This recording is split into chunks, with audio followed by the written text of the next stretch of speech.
Ladies and gentlemen, welcome to George Brown Connects 2021. Please welcome your host, Nikisha Moody. Good morning, George Brown. It is my pleasure to welcome you to GB Connects 2021. My name is Nikisha Moody, and I'll be your host for the morning. To start, I'd like to acknowledge that George Brown College is located on the traditional territory of the Mississaugas of the Credit First Nation and on other Indigenous peoples who have lived here over time. We are grateful to share this land as treaty people who learn, work, and live in the community with each other. Now I'd like to welcome David James Pangawish of Sagamas First Nation to perform a traditional Indigenous drum song.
Thank you, David, for leading us into this year's program and fall semester.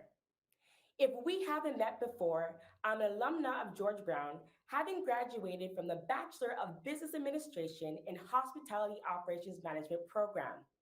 And not to toot my own horn, but I was also the valedictorian for 2016.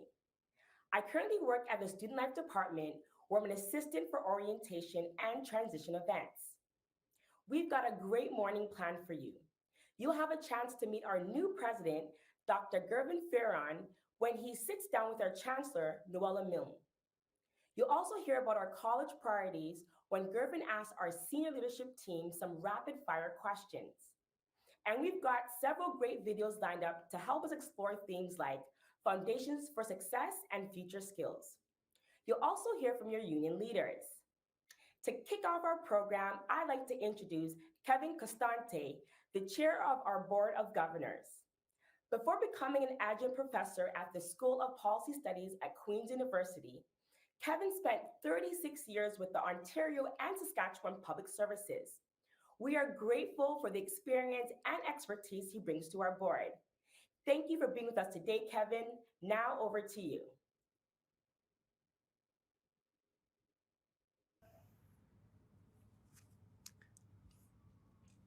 Good morning, everyone. On behalf of George Brown College's Board of Governors, I want to thank you all for your dedication and adaptability over the past year and a half. Throughout the pandemic, you've all worked incredibly hard to support our students, our partners, our community, and each other, and we're grateful for your efforts. The board is also thrilled to welcome Dr. Gervin Ferron as our new president of George Brown College. Gervin's strong leadership skills, his commitment to diversity and inclusion, and his outstanding reputation as a community builder made him our top choice for our new president, and we're confident he'll do an exceptional job. You'll get to meet our new president in just a few minutes, but first, I'd like to introduce the next part of our program. This morning, we'll be sharing a series of 4 short videos. In these videos, you'll hear how George Brown is delivering on our strategic commitments for 2022. These commitments are future skills, connections, new ways of teaching, learning, and service delivery, and foundations for success. As you'll see, although the pandemic has challenged us, it has also accelerated our progress in many ways. First, let's look how we're preparing learners with future skills.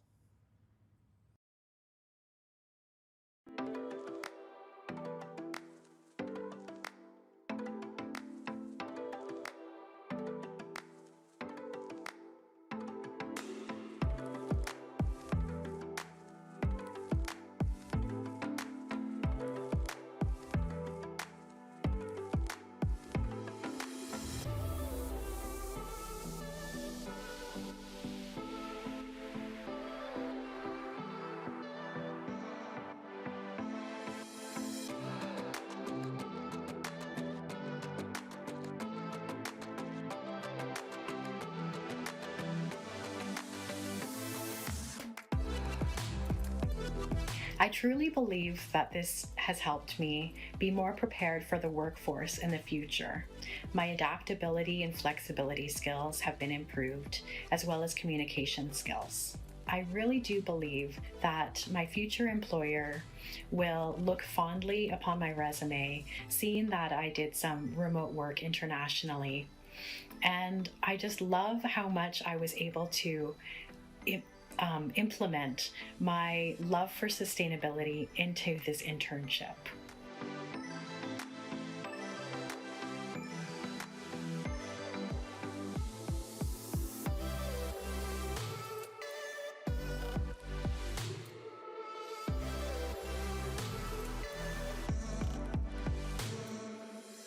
My proudest moment and most grateful moment was making a video for the Age with Rights campaign to share my support of being a part of Pass It On Network with the United Nations. I'm happy to report that I have not only grown as a child and youth care practitioner student, but also as a person. I can proudly say I can continue down my career path with confidence and professionalism.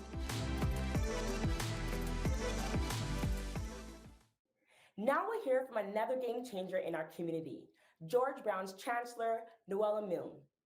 Noella is a prominent Toronto real estate lawyer and youth advocate. She became Chancellor of George Brown College in 2019. We've invited Noella to sit down with our new president, Gervin Ferron, for a one-on-one chat. Over to you, Noella.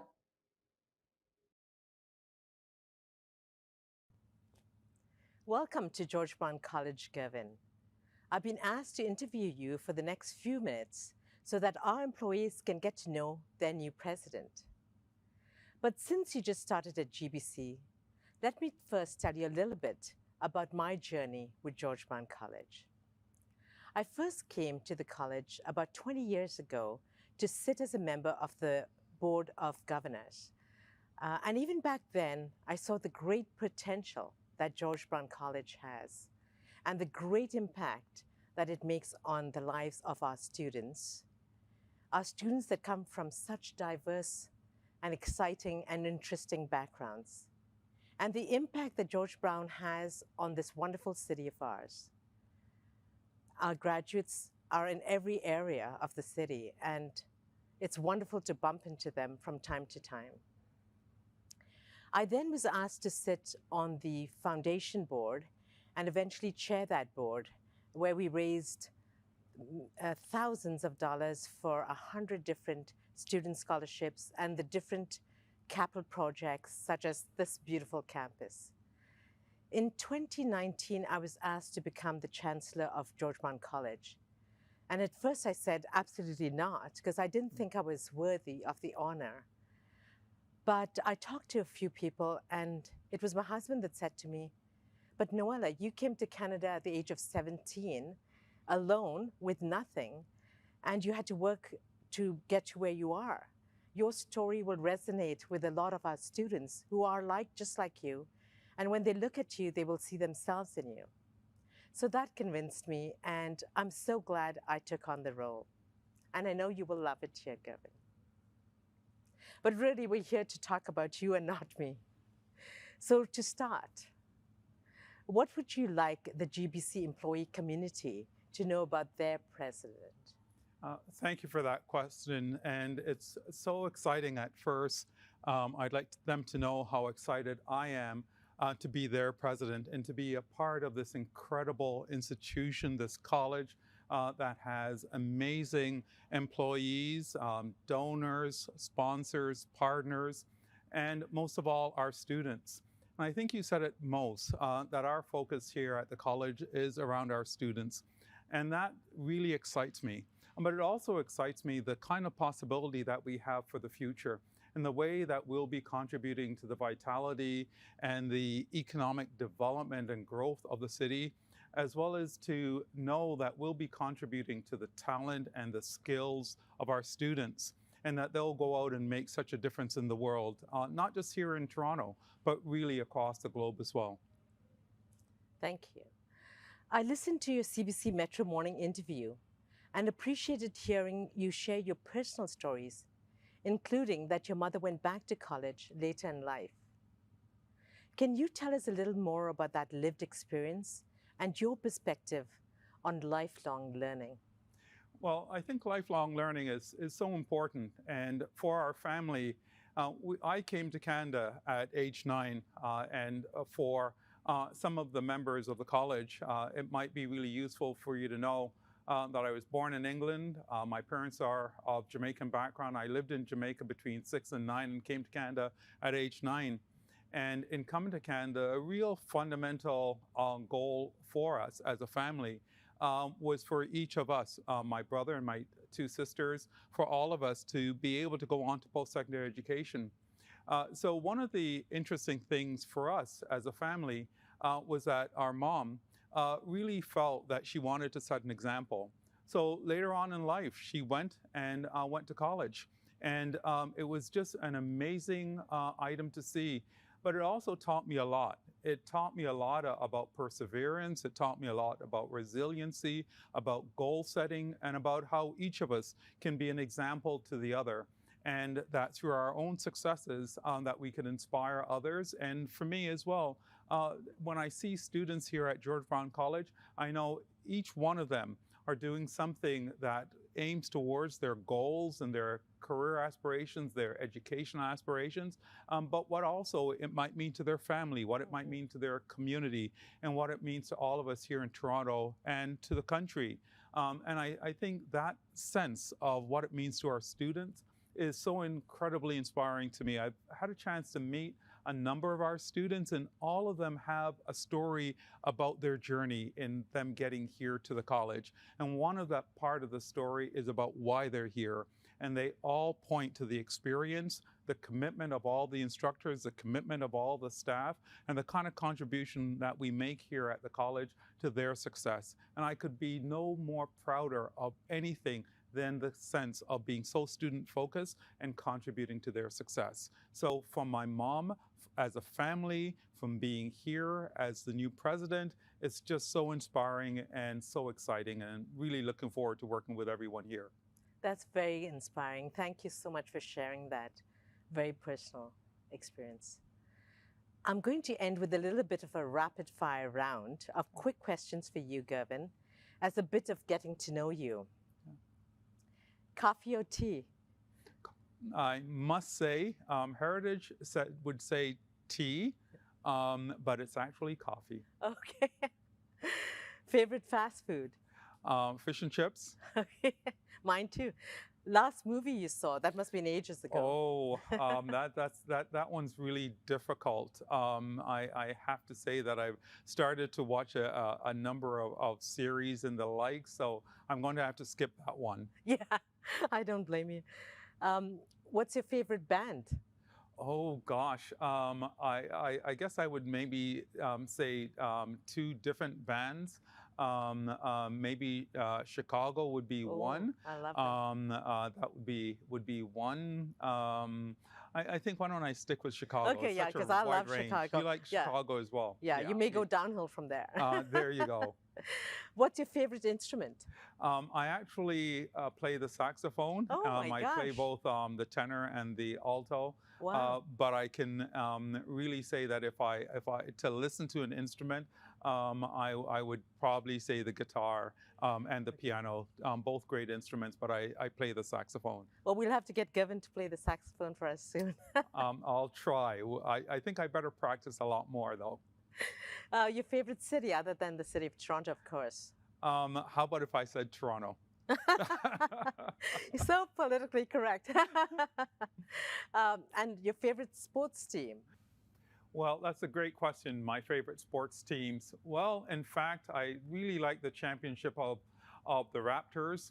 I like the heart of the Jays, but I'm still hopeful for the Maple Leafs. So there you have my favorite teams. Okay. What's one piece of advice that you would give your younger self? I would say probably not only set goals and be inspirational to you and to others, but probably being a little bit softer on my younger self and recognizing that the successes are great, but we also learn from those moments that are challenging, where we might trip and fall, because some of those weaknesses then become some strengths that we gain, because then we become more empathetic to others.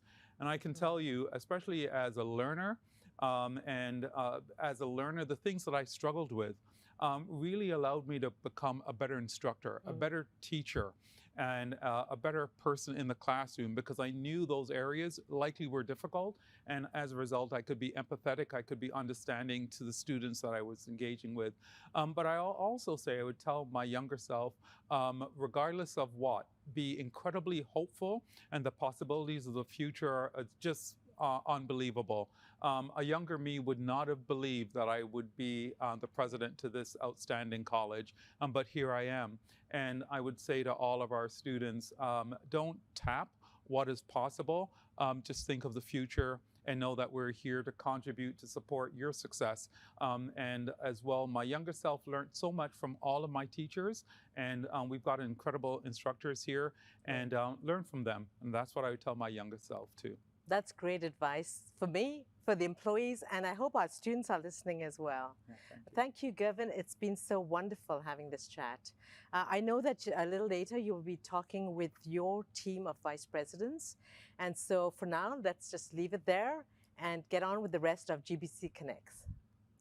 Next, we'll see another great video about Strategy 2022 and a greeting from OPSEO.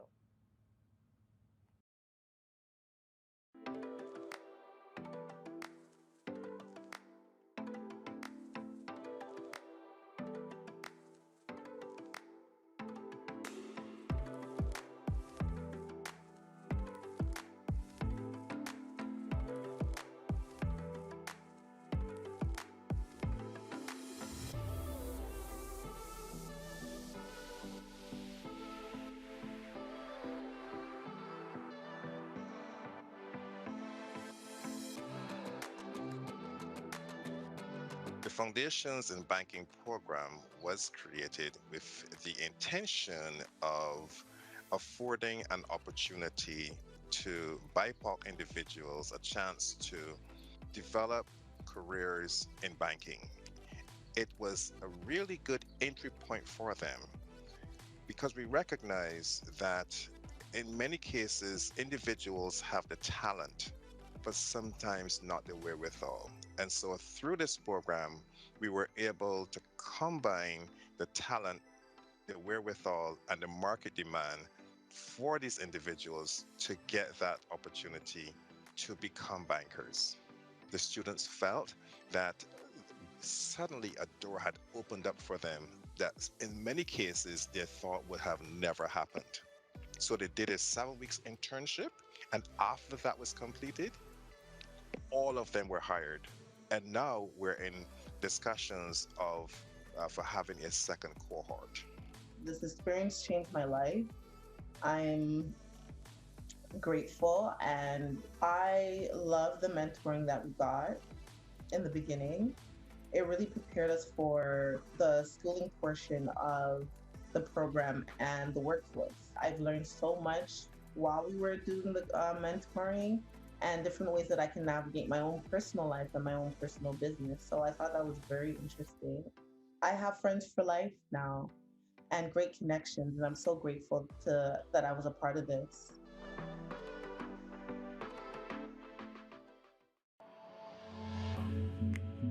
Hi, I'm Megan Carter, President for Local 557, the George Brown Support Staff Union. We represent the amazing support staff of George Brown College. This includes our part-time workers, our student workers, our casual, temporary, and full-time workers. We also represent some of the staff of the Student Association and top-notch employees, all who are an integral part of the George Brown community. In 2020, we took the biggest hit of job losses in the support staff union. And we are hopeful that these jobs return, as they have already slowly been returning, and some of our staff are coming back.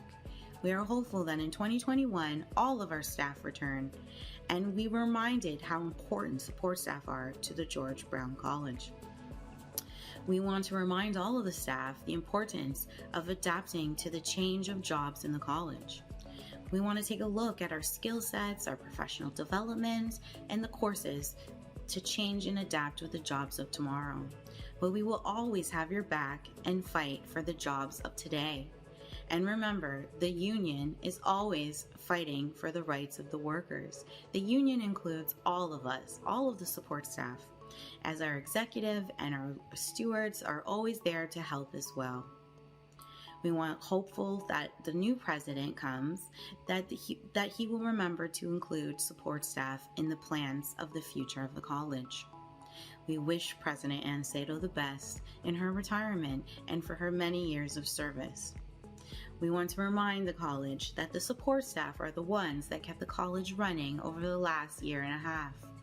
And we want to talk about how amazing and how much work you did in the last years. We wish you all the best in the next year to come.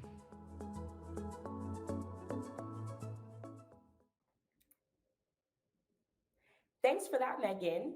I'd now like to invite our new president, Dr. Gervin Farron, back to the stage. This time, Gervin is going to be the one asking questions, and our vice presidents will be answering.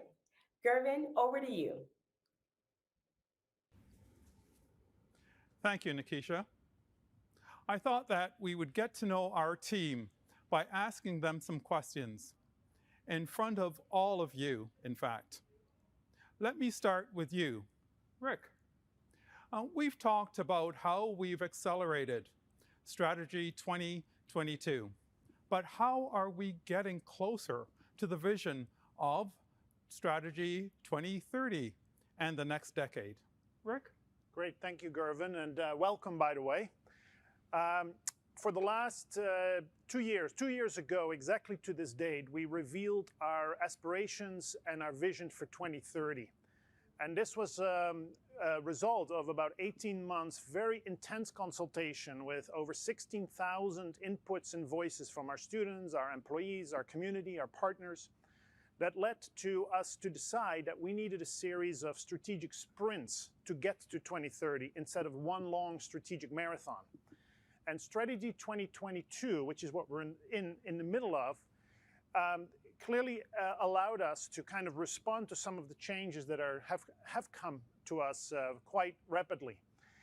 And against 4 strategic commitments that you heard of this morning, and you saw some videos and you saw some updates of some tremendous projects, we had identified probably a couple of dozen strategic projects that would advance us and accelerate us towards achieving our vision.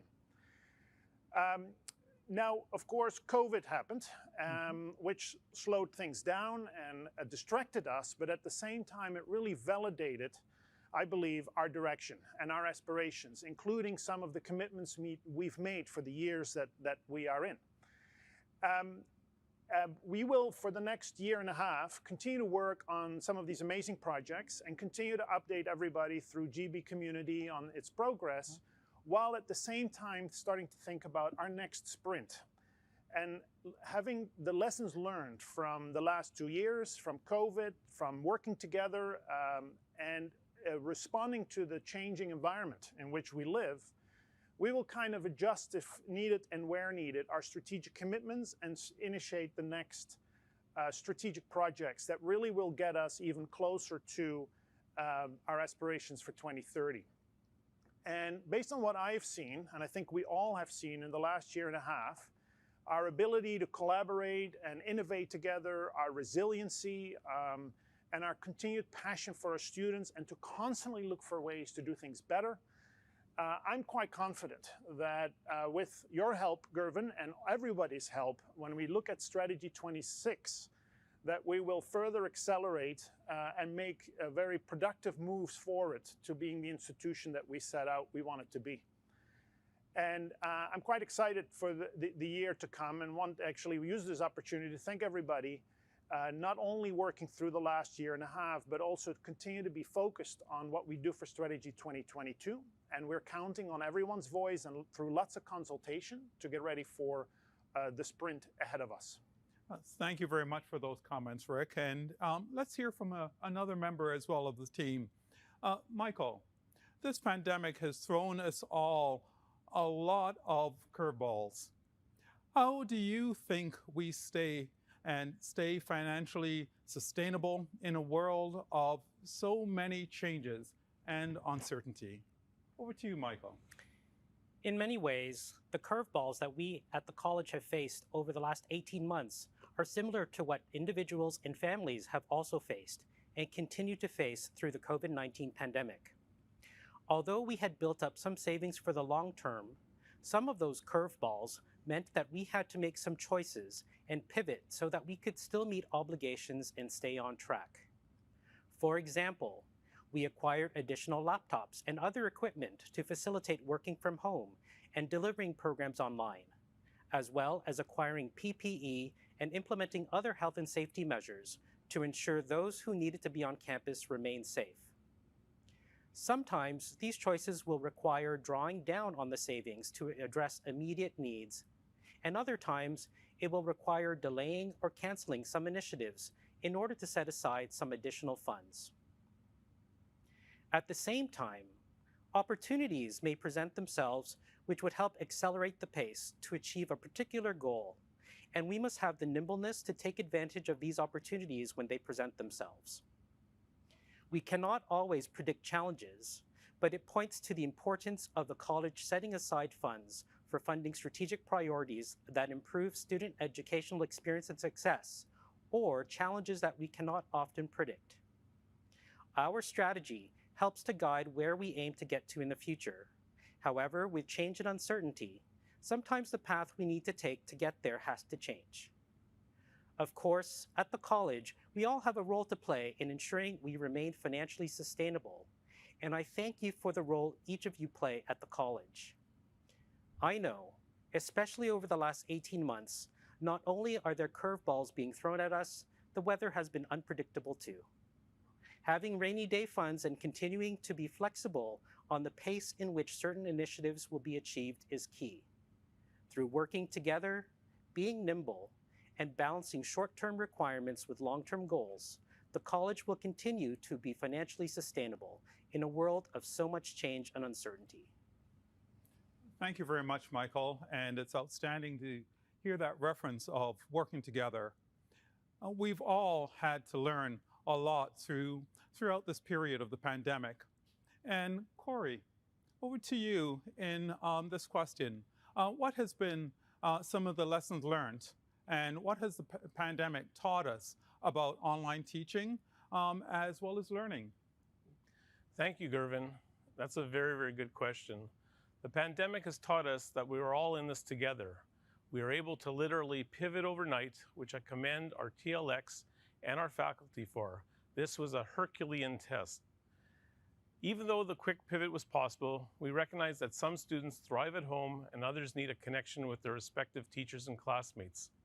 We have to remember that prior to the pandemic, teaching and learning occurred in a systematic way that's probably been in place for the last 200 years. Overnight, we were thrust into a new way of teaching and learning. For GBC, this was truly an accelerated growth on an exponential scale. We were able to pump out curriculum so that course outcomes could be completed, but we could not satisfy the social interaction piece of the educational process. We need to get in tune with the psychological and emotional realities of our learners. We need to find the balance between in-class and online. As the ancient Chinese proverb says, the best time to plant a tree was 20 years ago. The second best time is now. It's not too late, so let's concentrate on the work nearest and build the most holistic online delivery system in order to meet all our students' and teachers' needs. Thank you very much, and I think it does say that we should congratulate everyone for their contributions. Well, as we look ahead to the future, I'm interested in hearing from you, Chris. And why don't I ask this question? What do you think will set the George Brown student experience apart from other colleges? Chris. Thanks, Gervin. I'm really actually happy to hear Corey's references to the psychological well-being of our students. And I think it's an important point of reflection, because as we think back on the past 18 or 20 months, we've all been through it like we've never been through it before. And our students in particular have been challenged. They've faced down opportunities. They've faced down challenges that they probably never anticipated would be part of their college experience. And we've all had the opportunity to respond to those challenges and to respond to their needs in some really innovative ways. And I think the future for us, and the future therefore for the student experience, is about leveraging the lessons learned over the past 18 to 20 months and reflecting on how in fact those can fit into the context that we defined 3 years ago in terms of our strategy. It was 3 years ago that we talked about the fact that the George Brown College optimal student experience had 6 really clear dimensions, 6 definable attributes. And in the future ahead, the opportunity is there for us to in fact work together to really strip down some of the boundaries that I think have prevented us from achieving this sort of college-wide effort towards a student experience that really is welcoming and inclusive, where students really are engaged in learning throughout every dimension and every interaction of their time, either on campus or online, where there's this razor-sharp focus on opportunity to build skills and strengths towards a career that they made a very clear choice about and they're passionate about. And at the same time, really thinking about how we're promoting health and well-being, not only for them as people, but also for them as citizens and community members as lifelong learners in the future. And so for them, the student experience that will set us apart in many ways is about not only being able to enliven each of those dimensions, but also have an experience through the classroom and through the co-curriculum that they define, that they have a really clear understanding of a pathway, but also opportunities to take turns, maybe see what's around the bend and maybe do a U-turn and go back and try something different. So the future ahead for us really is about our capacity to build the context in which students can succeed, and then ultimately creating the opportunity for them to engage that context because their success is truly in their hands. So the future is really incredible. I think really what is ahead of us is the challenge to think about what we've done in the past and reimagine what it is we can do in the future. That's wonderful to hear. Well, now we get to hear from another member. Adrian, what I'd like to ask you is, I'm interested in hearing from you about your thoughts on how George Brown can remain competitive in this rapidly changing world we're all seeing around us and we're living through. Over to you. Thank you. Thank you for the question, Gervin. When I think about competitiveness and keeping the college competitive, I think in terms of my portfolio of government relations, communications, and academic excellence.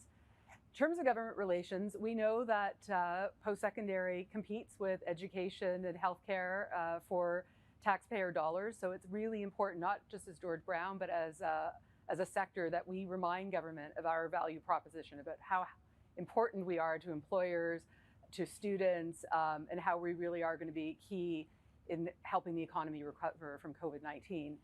Also, with respect to government, we need to make sure we are always responding to calls for proposals, for funding, for capital funding opportunities, for program opportunities. Not only is this important financially to George Brown, it reminds government of how important we are and what we can do. Similarly, the communications function of telling our story about what we do for students, what we do for employers is really, really key in keeping us top of mind for prospective students, for the public at large, for employers, key to our competitive advantage. Finally, I'd like to speak a little bit about academic excellence, because we know students come here for our excellent high quality programs, for that experience, that curriculum that will get them the skills that they need to be excellent employees. So that is key, is making sure we have high quality programs. This year, we're going through our CCAP audit, our quality audit. That will be important in having us look at our quality processes and proving to ourselves and to our public what we're doing in terms of quality. And finally, with respect to curriculum, key to being competitive is making sure we're offering students and employers what they need, the crucial skills. So constantly reviewing our curriculum to make sure it's tightly aligned with labor market need. And of course, with new programs. COVID-19 has been really shown us how quickly the labor market can change, the need for new skills, the need for new programs, and we want to make sure we're always on the cutting edge of that. Thank you very much for those remarks, as well as for being able to highlight how we're all a part of contributing to the competitiveness and the quality of the experience here at George Brown College. As we look ahead, technology is a big piece of our future and our future success. Well, let me ask you, Nazar, let's ask this question. How can we best leverage new technology to support the innovative teaching, learning, and services delivered here at the college? Nazar, over to you. Thank you, Gervin. I would just highlight a few key points to that question. One of them is we as an organization to think holistically as an institution. That means all our business processes are interdependent and they're interrelated. So that holistic thinking will allow us to provide and acquire in an institute appropriate solution that cuts across different functions across an institution. So I strongly believe that is one of the key factors that we need to embrace.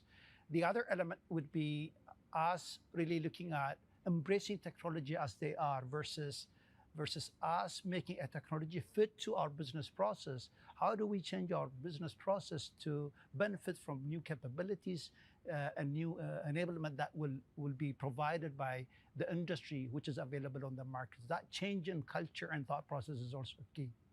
The other point is, as an institution, how do we embrace innovation and agility that comes with it? So we need to do this in a coordinated manner to allow us to be successful, embrace failure in the process, and continue to scale up where we have demonstrated success by embracing and piloting new concepts and new technologies.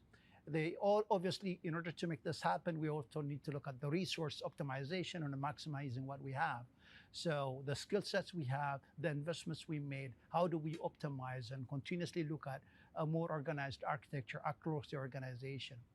Maybe the other aspect to all of this is then how do all these capabilities and processes tie into supporting the strategy, which is articulated by my colleagues to allow us to reach the outcome we'd like to achieve as an institution. Yeah, thank you very much for that answer. And what's really interesting is that you paired technology and our people. And I think that's really outstanding, and our team, and all those points are just so wonderful. Well, we've talked a lot this morning about the future. So now let's finish up with this question to you, Leslie. What will the future of work at George Brown look like? Thanks very much, Gervin. That's a really important question, I know, to all our students and employees. So as a result of the pandemic, we've already taken a significant step forward in realizing the future work. Virtually every employee now has a laptop. They've learned how to use Teams and Blackboard Collaborate, as well as other virtual meeting tools. We understand better now how to have an effective virtual meeting, and we've made significant improvements in our work processes to help digitize, automate, and avoid printing almost entirely. We've achieved, in a matter of days actually, what under normal circumstances would have taken months or years. So as we start to reopen our campus workspaces, we want to preserve those gains and move to a hybrid model of working and learning. So depending on, first, on the type of work an employee does, and secondly, on employee preferences, our community will have the ability to use multiple workspaces fluidly, including home, on campus, and digital workspaces. So why hybrid? Our employees have told us that they're looking for flexibility in the workplace and some opportunities for continued remote access and digital collaboration. Our GBC surveys have shown us that 80% of employees wish to split their work time between remote and on-campus settings.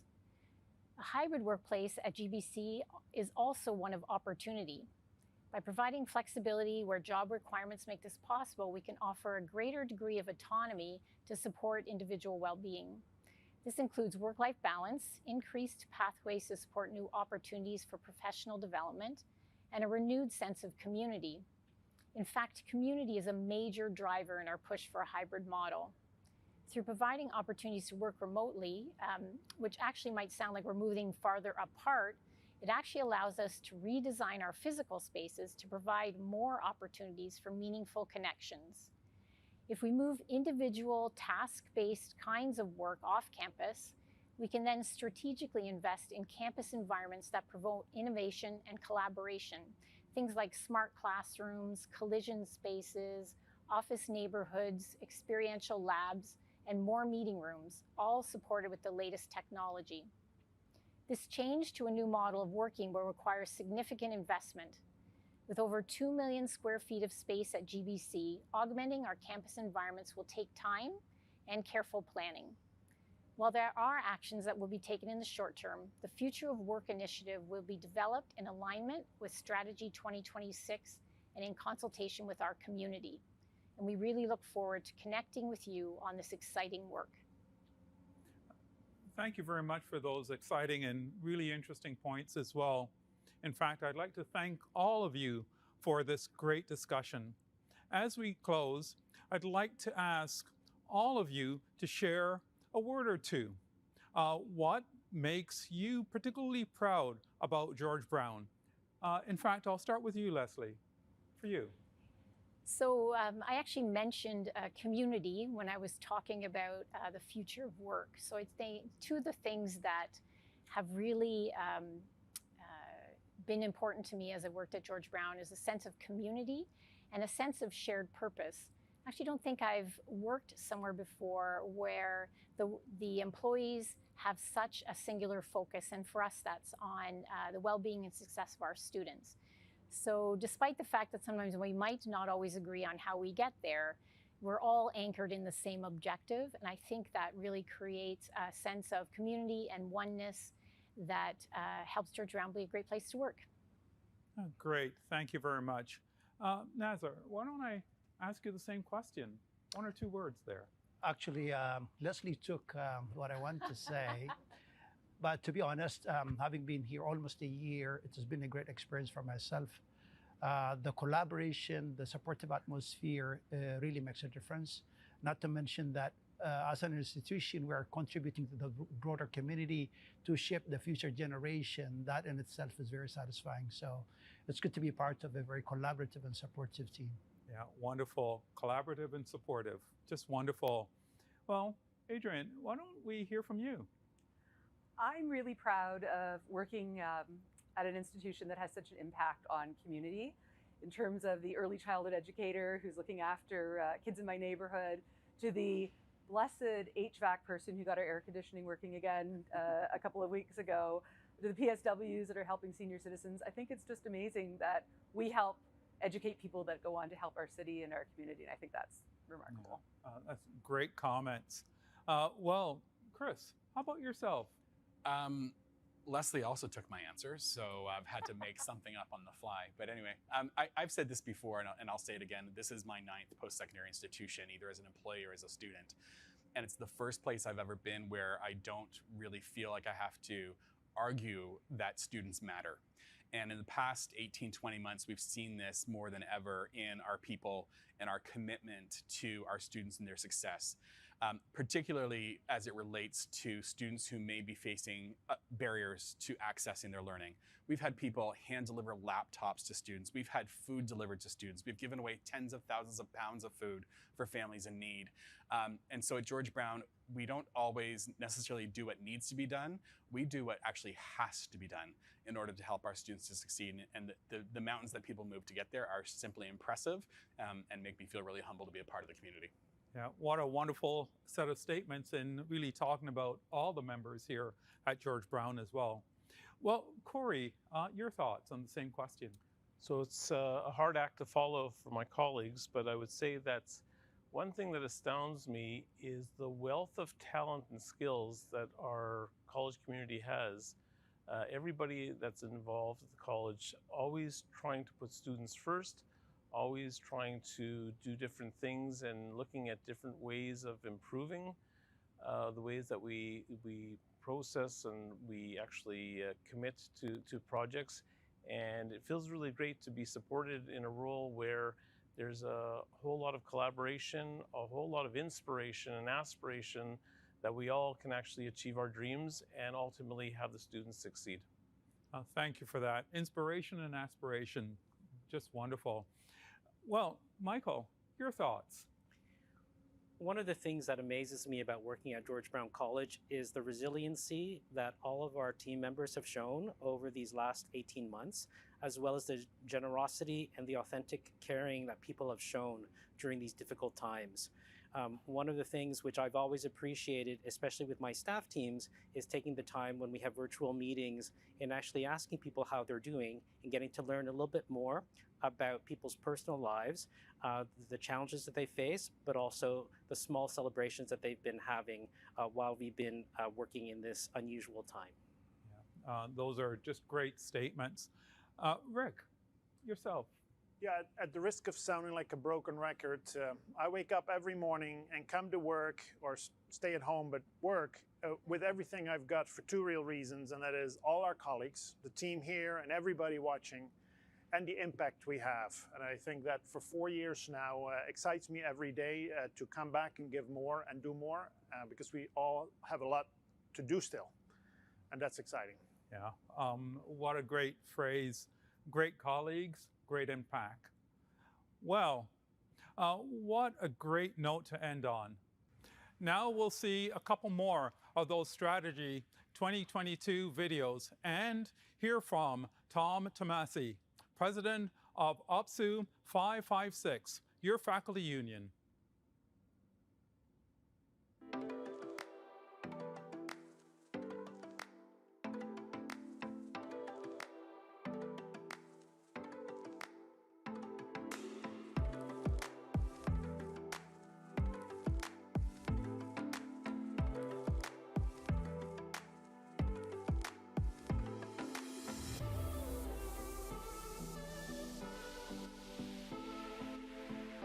VR is being used at George Brown in many, many different ways. We're actually in all 7 academic areas, plus the service areas of student success and other areas within the college. Faculty can now take their students to a place that they would not traditionally be able to take them. They can go to a hospital and be inside of an operating theater. They can go to a park and see all the different flora and fauna that are there. They can work in a dangerous or isolated location that they wouldn't normally be able to. So when we moved to our entirely virtual delivery model, I started using social media just as an alternative way to engage students, to build relationships with them, and to help them build relationships with each other. So in addition to Blackboard, I use social media to review lesson content, to remind students of upcoming due dates, to review assignment instructions, to provide some inspiration, and to give them a little bit of a glimpse into my life. Obviously, the pandemic has challenged all of us in deep and different ways. And what we all share is that we've been challenged as professionals. And so that's really forced me to go outside my comfortable box and try to flex different muscles. And so with using social media, I've gotten the opportunity to try to flex some creative muscles, even though I've never thought of myself as a creative person. So I've started using an online platform called Canva, which helps me build my creative Instagram posts. And that's been a great learning experience because I can take that skill with that new technology forward in my teaching and learning.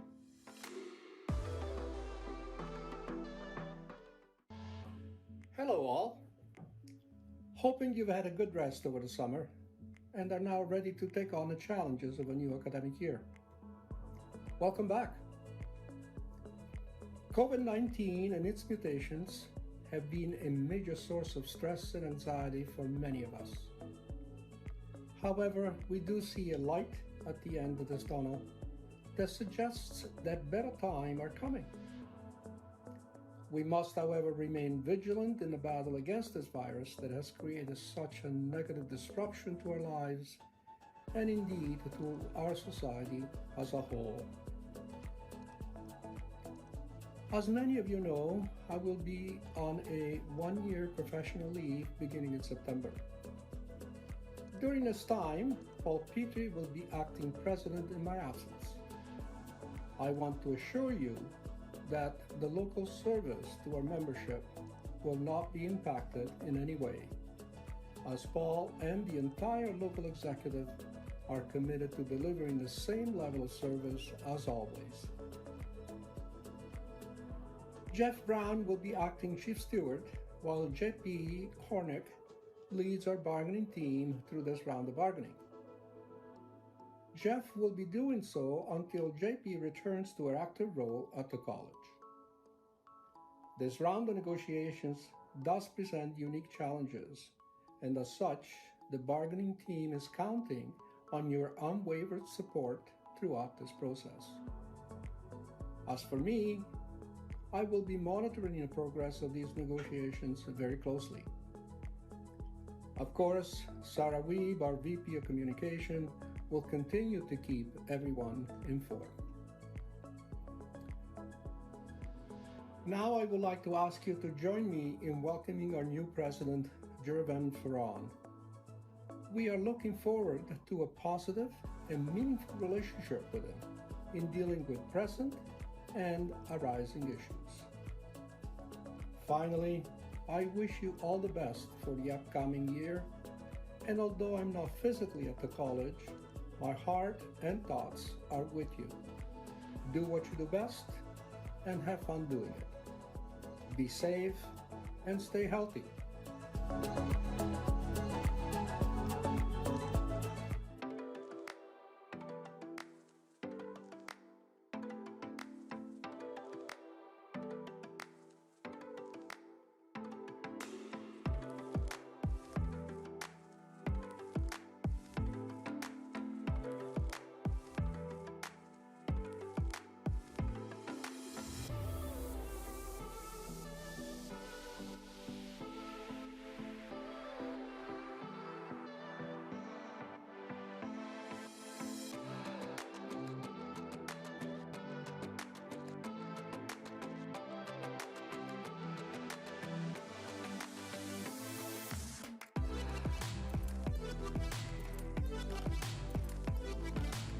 One of the important roles of the area committee is to ensure that the ORS office, is informed of the community needs.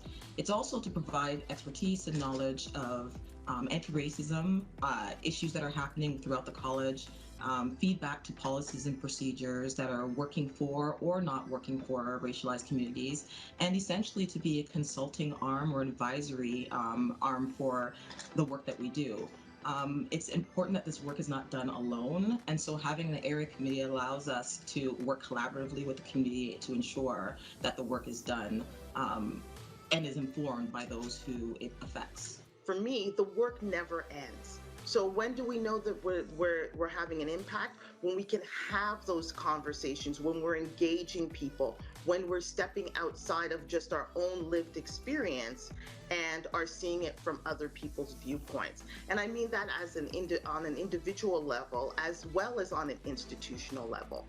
When we start to be able to advocate for things that don't concern us directly, that where we can start to see the gaps in service in a much more authentic, much more responsive way, I think that's really when we can start to say we're starting to shift the tide a little bit. I think it's important for the college to recognize that this is a process of learning out loud, that we have to be committed to learning, unlearning, and relearning.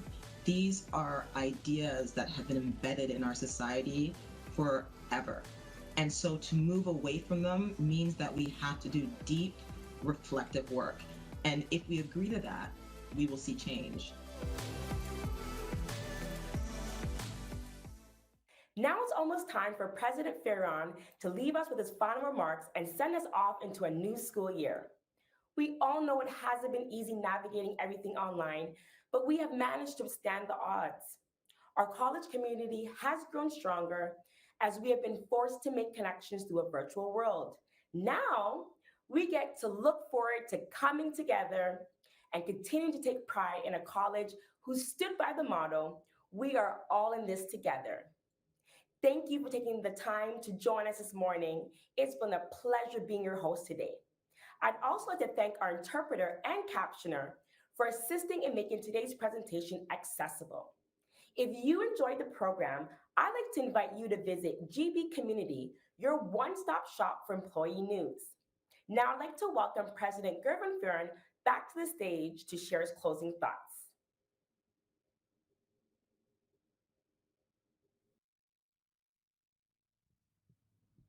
Thank you, Nikisha. Great job today.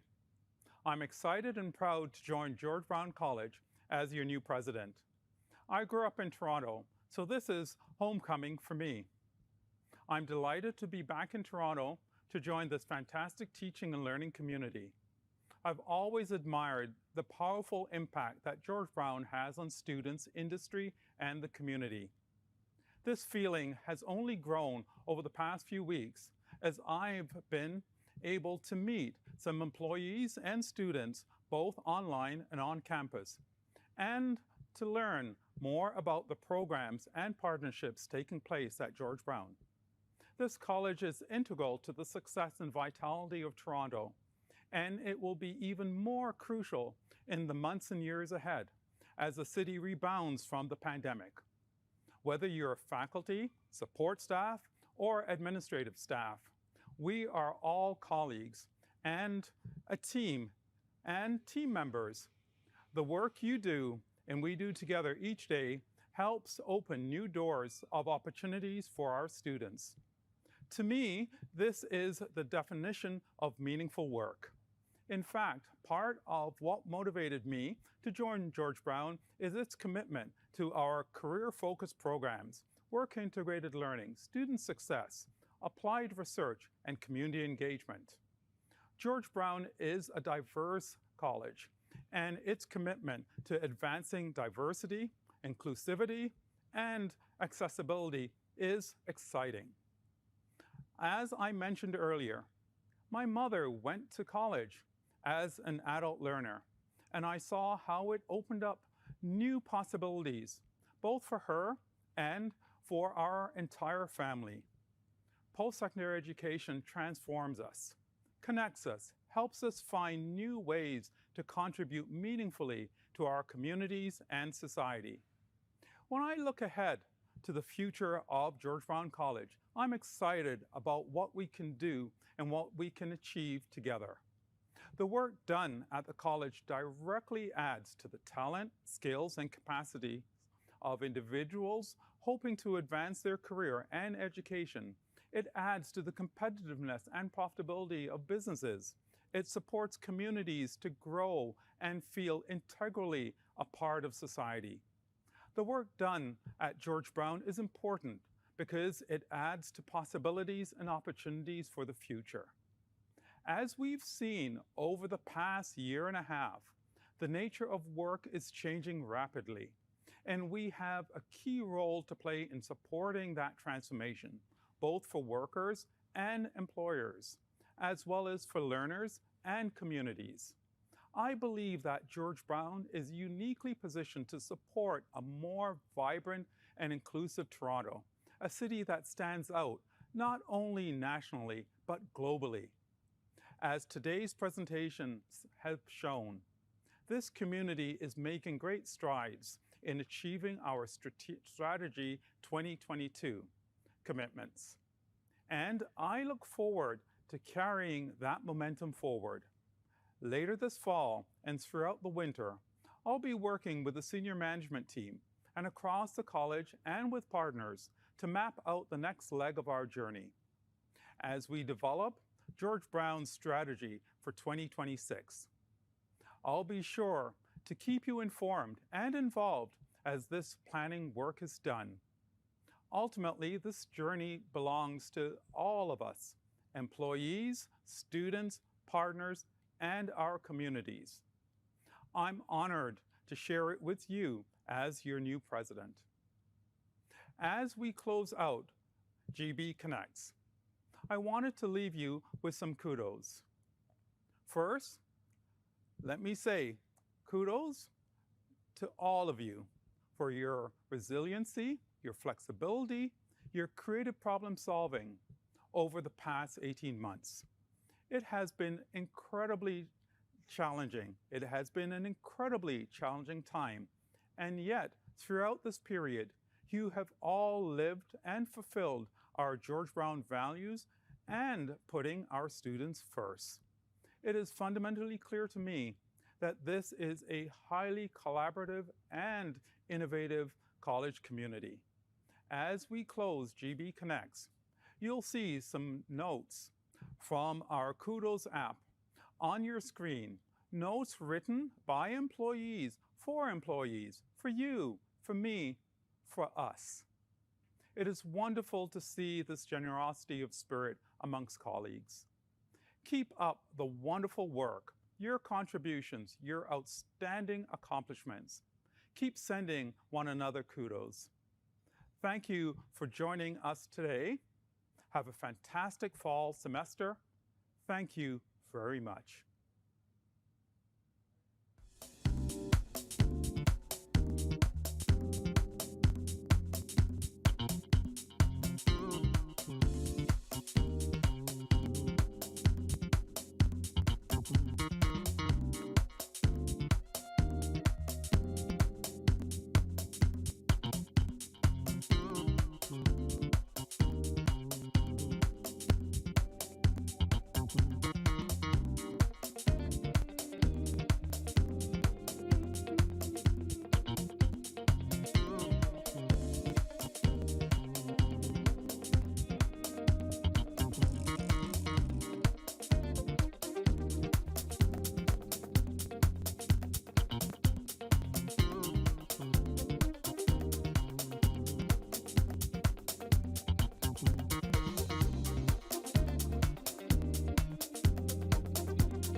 show.